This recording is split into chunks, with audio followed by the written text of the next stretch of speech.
வணக்கம். 40 நாடிக்கணிப்பு நிகழ்ச்சிக்கு உங்களை வரவேற்கிறோம். மக்களவை தேர்தலுக்கான ஆயத்த பணிகளில் கட்சிகள் அனைத்தும் தீவிரம் காட்டி வருகின்றன. இந்நிலையில் தமிழகம் மற்றும் புதுவையைச் சேர்ந்த மொத்தமுள்ள 40 மக்களவை தொகுதிகள் குறித்து நாம் ஒவ்வொன்றாக விரிவாக பார்த்து வருகிறோம். இன்று நாம் பார்க்கவிருப்பது தென்னை விவசாயத்தை முதன்மையாக கொண்டுள்ள பொள்ளாச்சி தொகுதி.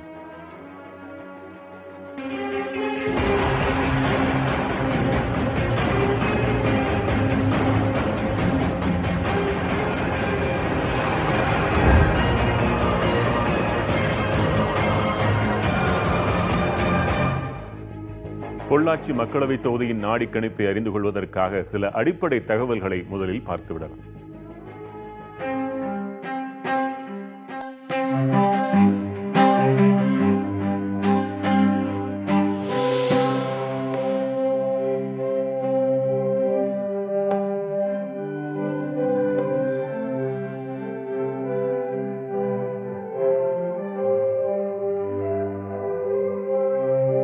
பொள்ளாச்சி மக்களவை தொகுதி தொண்டாமுத்தூர், கிணத்துக்கடவு, பொள்ளாச்சி, வால்பாறை, உடுமலை, மடத்துக்குளம் ஆகிய சட்டமன்ற தொகுதிகளை உள்ளடக்கியுள்ளது. இதில் வால்பாறை தொகுதி தனி தொகுதியாகும்.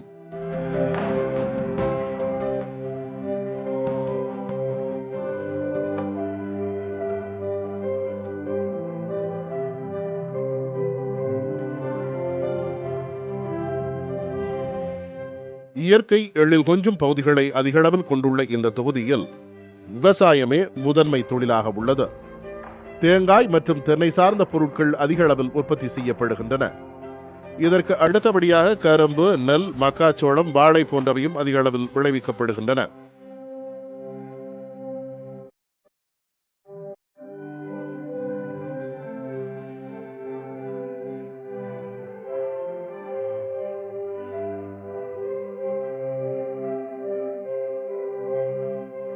இரண்டாயிரத்து 14ஆம் ஆண்டு நடைபெற்ற மக்களவைத் தேர்தலில் இத்தொகுதியில் அதிமுகவை சேர்ந்த மகேந்திரன் வெற்றி பெற்றார். 2016ஆம் ஆண்டு நடைபெற்ற சட்டமன்ற தேர்தலில் இத்தொகுதிக்குட்பட்ட 6 பேரவை தொகுதிகளில் 5இல் அதிமுகவும் 1இல் திமுகவும் வெற்றி பெற்றன.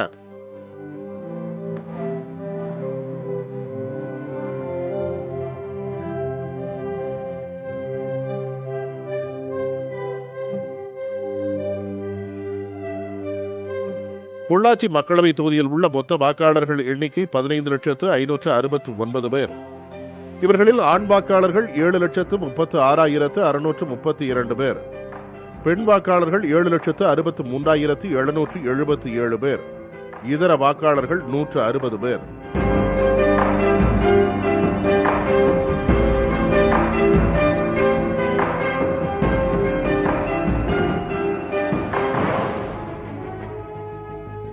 இந்த பொள்ளாச்சி மக்களவை தொகுதியில் இதுவரை வெற்றி பெற்றவர்கள் யார் யார், எந்த கட்சி அதிக முறை வென்றுள்ளது என்பன போன்ற விவரங்களை பார்க்கலாம். 1951ஆம் ஆண்டு முதல் மக்களவை தேர்தலை சந்தித்து வரும் பொள்ளாச்சி தொகுதியில் அதிமுக அதிகபட்சமாக 7 முறை வெற்றி பெற்றுள்ளது. 1951ஆம் ஆண்டு நடைபெற்ற முதல் தேர்தலில் இந்திய தேசிய காங்கிரஸ் கட்சியைச் சேர்ந்த தாமோதரம் இத்தொகுதியிலிருந்து தேர்ந்தெடுக்கப்பட்டார். 1957 தேர்தலில் காங்கிரஸ் கட்சியைச் சேர்ந்த PR ராமகிருஷ்ணன் வெற்றி பெற்றார். 1962ஆம் ஆண்டு நடைபெற்ற மக்களவைத் தேர்தலில் CS என ஈரெழுத்துக்களால் அறியப்பட்ட C சுப்பிரமணியம் வெற்றி பெற்று மக்களவைக்கு சென்றார். மத்திய வேளாண் துறை, நிதித்துறை, பாதுகாப்புத்துறை அமைச்சராக பணியாற்றி தமிழகத்துக்கு சிறப்பு சேர்த்தவர் C சுப்பிரமணியம்.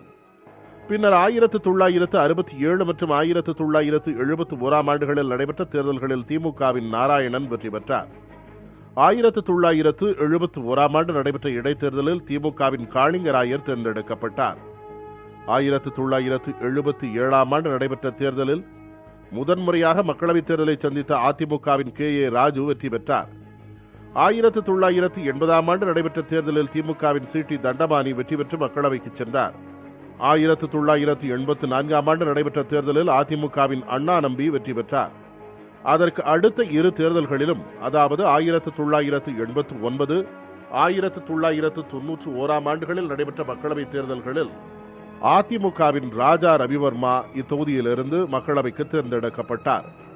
1996ஆம் ஆண்டு தேர்தலில் தமிழ் மாநில காங்கிரசின் சார்பில் போட்டியிட்ட V கந்தசாமி வெற்றி பெற்றார். 1998ஆம் ஆண்டு நடைபெற்ற தேர்தலில் அதிமுகவின் M தியாகராஜன் மக்களவைக்கு தேர்ந்தெடுக்கப்பட்டார். 1999, 2001 ஆண்டு நடைபெற்ற தேர்தல்களில் மதிமுகவின் சி கிருஷ்ணன் வெற்றி பெற்றார். 2009 ஆண்டு நடைபெற்ற தேர்தலில் அதிமுகவின் கே சுகுமாரும், 2014 ஆண்டு நடைபெற்ற தேர்தலில் அக்கட்சியின் சி மகேந்திரனும் மக்களவைக்கு தேர்ந்தெடுக்கப்பட்டனர்.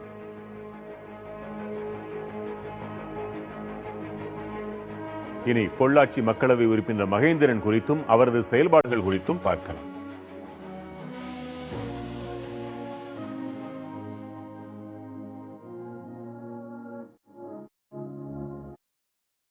திருப்பூர் மாவட்டம் மூங்கில் தொழுவையைச் சேர்ந்த மகேந்திரன் கடந்த 25 ஆண்டுகளுக்கும் மேலாக அதிமுகவில் செயலாற்றி வருகிறார்.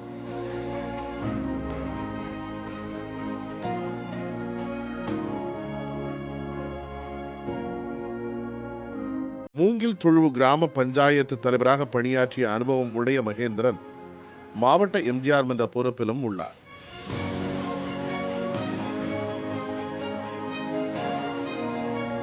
விவசாய குடும்பத்தைச் சேர்ந்த மகேந்திரன் பொருளாதாரத்தில் முதுகலை பட்டம் பெற்றவர்.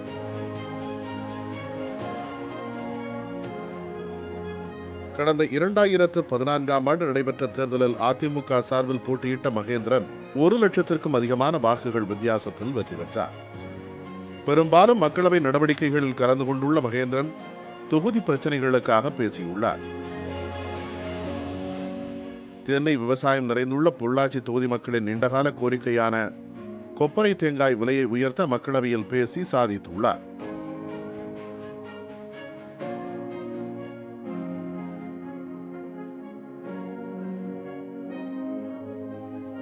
பொள்ளாச்சி கோவை 4 வழிச்சாலை, உடுமலையில் கேந்திரிய வித்யாலயா பள்ளி போன்ற வாக்குறுதிகளையும் நிறைவேற்றியுள்ளார்.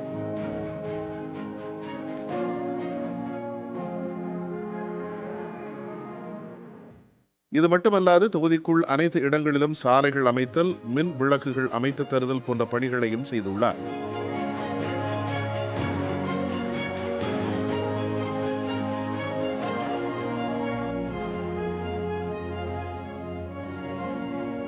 தொகுதி மேம்பாட்டு நிதியையும் முறையாக மக்கள் பணிக்கு செலவிட்டுள்ளதாக கூறுகின்றனர் எம்பி தரப்பினர்.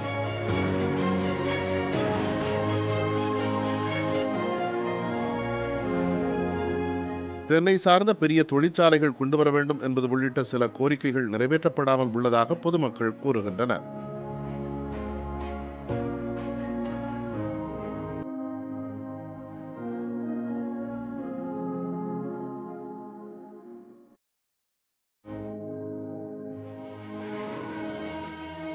பொள்ளாச்சி நாடாளுமன்ற உறுப்பினர் மகேந்திரன் தன் தொகுதிக்கு ஆற்றிய பணிகள் குறித்து அந்த தொகுதிவாசிகளிடம் கருத்து கேட்டோம்.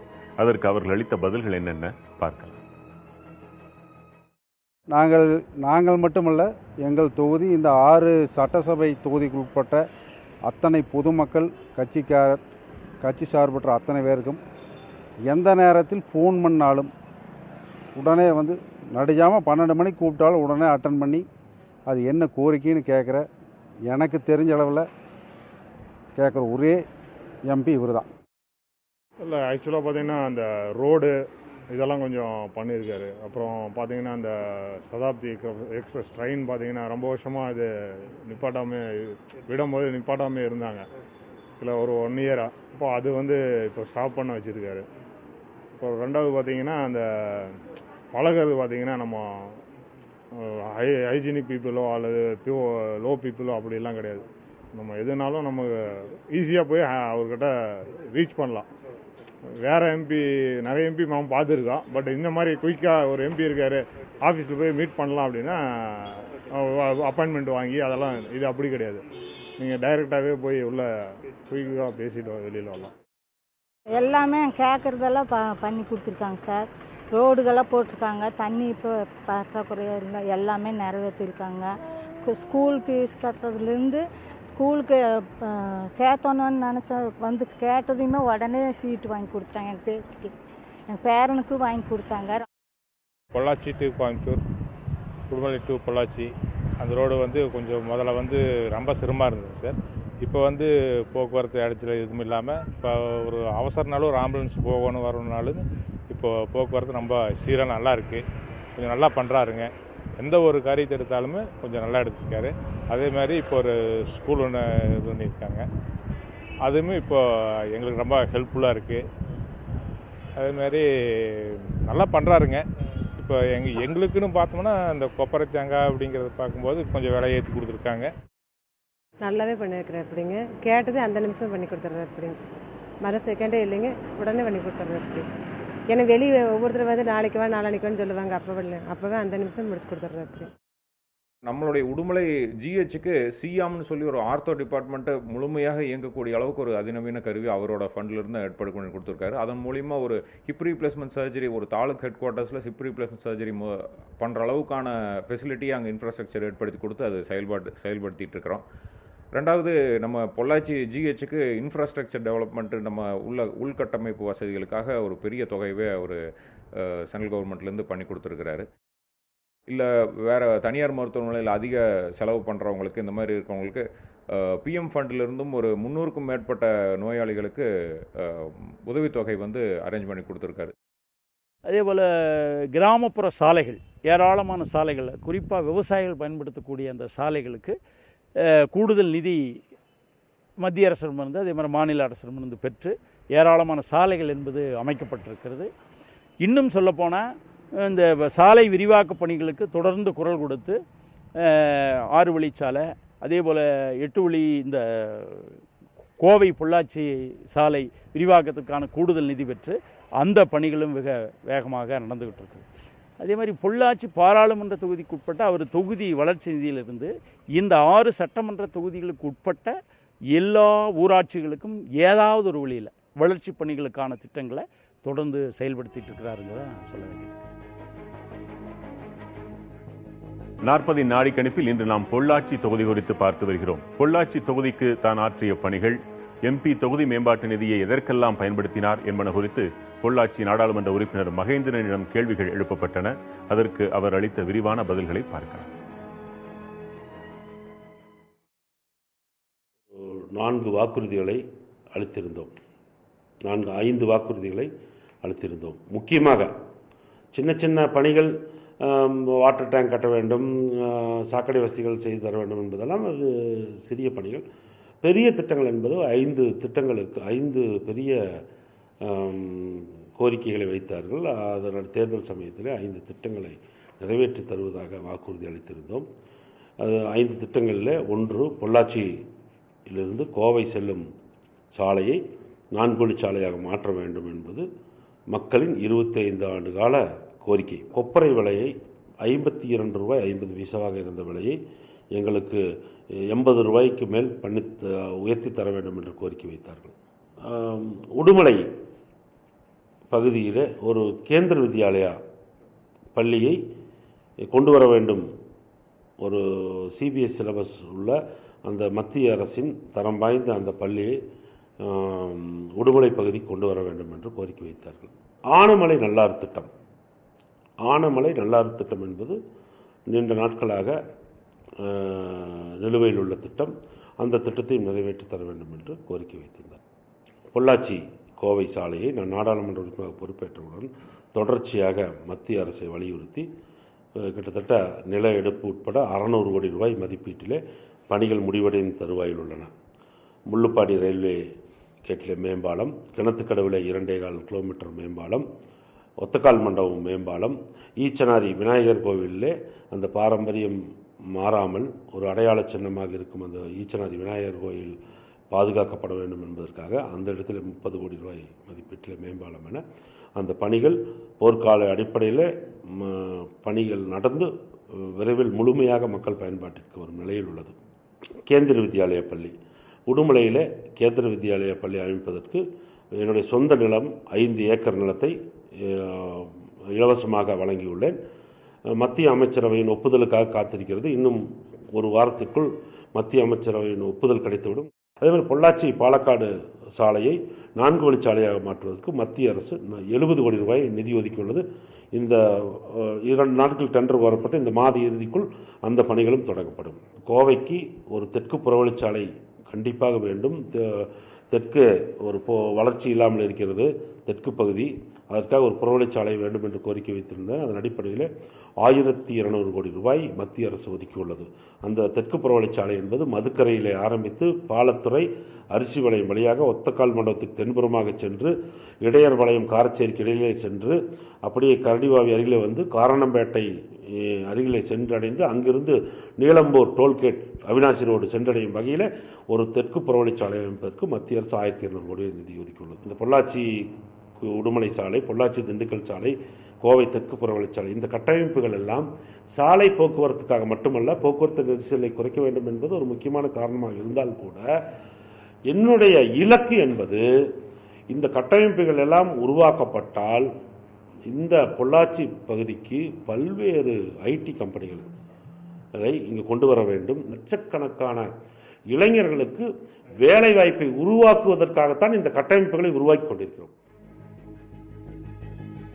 இனி பொள்ளாச்சி தொகுதியில் முக்கிய கட்சிகளின் சார்பில் யார் யாரெல்லாம் களம் காணக்கூடும் என்பதை இந்த பேசப்படும் பெயர்கள் பகுதியில் பார்க்கலாம். அதிமுக சார்பில் பொள்ளாச்சி தொகுதியின் மக்களவை உறுப்பினர் சி மகேந்திரனே மீண்டும் களமிறக்கப்பட அதிக வாய்ப்பு இருப்பதாக கூறப்படுகிறது. பொள்ளாச்சி முன்னாள் நகராட்சி தலைவர் கிருஷ்ணகுமாரின் பெயரும் பரிசீலனையில் இருப்பதாக பேசப்படுகிறது. திராவிட முன்னேற்றக் கழகத்தின் சார்பில் கட்சியின் தெற்கு மாவட்ட பொறுப்பாளர் தென்றல் செல்வராஜ், முன்னாள் நெகமம் பேரூராட்சி தலைவர் KVK கார்த்திகேயன், பொள்ளாச்சி நகர பொறுப்பாளர் டாக்டர் வரதராஜ் ஆகியோரது பெயர்கள் பேசப்படுகின்றன. இவர்கள் அல்லாமல் கடந்த நாடாளுமன்ற தேர்தலில் போட்டியிட்டு வெற்றி வாய்ப்பை இழந்த மாநில பொறியாளர் அணி துணை அமைப்பாளர் சண்முக சுந்தரத்திற்கு மீண்டும் வாய்ப்பு வழங்கப்படக்கூடும் என்று கட்சி வட்டாரங்களில் பேசப்படுகிறது. பாரதிய ஜனதாவை பொறுத்தவரை அக்கட்சியின் மாநில செயற்குழு உறுப்பினர் பாபா ரமேஷ், கோவை தெற்கு மாவட்ட தலைவர் SV முத்துராமலிங்கம் என்ற இருவரில் ஒருவர் போட்டியிடக்கூடும் என்று கூறப்படுகிறது. அம்மா மக்கள் முன்னேற்றக் கழகம் இந்த அமைப்பின் சார்பில் முன்னாள் ஆனைமலை பேரூராட்சி தலைவர் ARV சாந்தலிங்ககுமார், முன்னாள் நாடாளுமன்ற உறுப்பினரும் கோவை புறநகர் மாவட்ட செயலாளருமான சுகுமார், முன்னாள் அமைச்சர் தாமோதரன் ஆகியோரது பெயர்கள் பரிசீலிக்கப்படுவதாக கூறப்படுகிறது. கொங்கு நாடு மக்கள் தேசிய கட்சிக்கு இந்த தொகுதிக்கு ஒதுக்கப்படும் நிலையில் அக்கட்சியின் பொதுச் செயலாளர் ஈஸ்வரன் களம் காண்பார் என்று கூறப்படுகிறது.